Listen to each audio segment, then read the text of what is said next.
অনন্তধামলৈ লোকনৃত্যৰ সাধকজন হৰিনামৰ ধ্বনিৰে শেষ বিদায় ৰামচৰণ ভৰালীক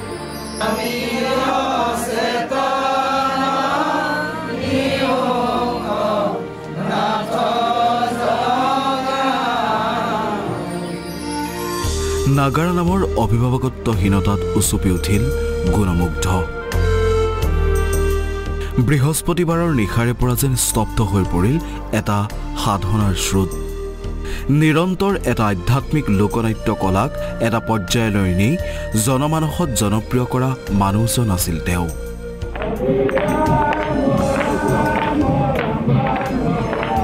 নিজৰ মাজত নাৰাখি প্ৰজন্মৰ পৰা প্ৰজন্মক বিলাই দিয়াৰ বিলাস আছিল প্ৰথম কৰ্তব্য সেইবাবেই চাগে তেওঁৰ প্ৰতি এই হেঁপাহ এই হাবিয়া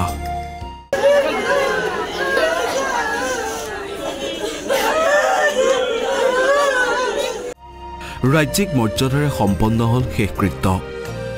এফালে হৰিনামৰ ধ্বনি আনফালে টুপত ধ্বনিৰে বিদায় দিয়া হ'ল নাগাৰা নামৰ অভিভাৱকজনক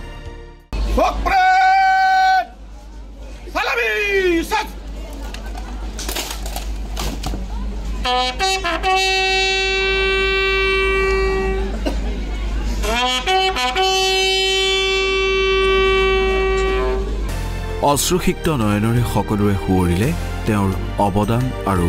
তেওঁৰ বদন্যতা উপস্থিত সমুজ্জ্বল কুমাৰ ভট্টাচাৰ্য জয়ন্ত মল্ল বৰুৱা দিলীপ শইকীয়াকে ধৰি জিলা প্ৰশাসনৰ বহু কেইগৰাকী লোক শেষ বিদায়ত ভৰি পৰিল অজস্ৰ গুণগ্ৰাহী আৰু অনুৰাগী ৰামচৰণ ভৰালী এনেকুৱা এজন ব্যক্তি যিয়ে গোটেই নাগাৰা নামৰ সংস্কৃতিটোক ধৰি ৰাখিছিল এজন অভিভাৱক হিচাপে ধৰি ৰাখিছিল নাগাৰা নামৰ নতুন প্ৰজন্মক অজস্ৰ লোকক প্ৰশিক্ষণ দি এই কলাটোৰ বিষয়ে এই সংস্কৃতিটোৰ বিষয়ে আগ্ৰহান্বিত কৰিছিল ৰাজ্যিক মৰ্যাদাৰে তেখেতক সন্মান জনোৱা হ'ল আৰু ময়ো অসম চৰকাৰৰ প্ৰতিনিধি হিচাপে মাননীয় মুখ্যমন্ত্ৰী ডাঙৰীয়াৰ হৈ তেখেতক শেষ শ্ৰদ্ধাঞ্জলি জ্ঞাপন কৰিলোঁ অসম আন্দোলনত অঞ্চলটোৰ নেতৃত্ব বহন কৰা এই মহান শিল্পীগৰাকীয়ে অসমৰ এই লোককৃষ্টিক পৰৱৰ্তী সময়ত এনেকৈ অভিভাৱক হৈ সাধনা অব্যাহত ৰখাৰ কথা স্মৰণ কৰিলে আছুৰ মুখ্য উপদেষ্টা সমুজ্জ্বল কুমাৰ ভট্টাচাৰ্যই নাগাৰা নামৰ সম্ৰাট লোক সংস্কৃতিক সাধক আমি হেৰুৱালোঁ আৰু তেখেতে গোটেই জীৱনকালত আধ্যাত্মিক চিন্তাৰ জৰিয়তে অসম প্ৰেমেৰে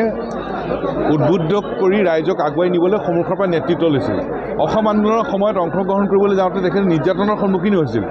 কিন্তু তেখেতে আধ্যাত্মিক চিন্তাৰ লগে লগে অসম প্ৰেমৰ ধাৰাটোক সংযোজিত কৰি সমগ্ৰ অসমৰ ৰাইজক উদ্বুদ্ধ কৰিছিল আৰু সন্মুখৰ পৰা নেতৃত্ব লৈছিল যে জীৱনকালত তেখেতে নিৰৱচ্ছিন্নভাৱে লোক সংস্কৃতিৰ সাধনা কৰিলে লোক সংস্কৃতিৰ পথাৰ আমাৰ জীপাল কৰিলে লোক সংস্কৃতিৰ পথাৰখন চহকী কৰিলে সমৃদ্ধ কৰিলে গতিকে তেখেতক মৰণোত্তৰভাৱে ৰাজ্যিক সন্মান দিবৰ কাৰণে অসম চৰকাৰে ব্যৱস্থা গ্ৰহণ কৰিব লাগে শিল্পী শিল্পলৈ ৰূপান্তৰিত হ'লে এনেকৈ আন্তৰিক হৈ পৰে সমাজৰ বাবে তেওঁৰ অবৰ্তমান কিমান অসহনীয় হৈ পৰে সেয়া কেৱল সমাজে বুজে এয়া যেন তাৰেই বহিঃপ্ৰকাশ ক্ৰন্দনৰত সকলো আজি এনেকৈ স্তব্ধ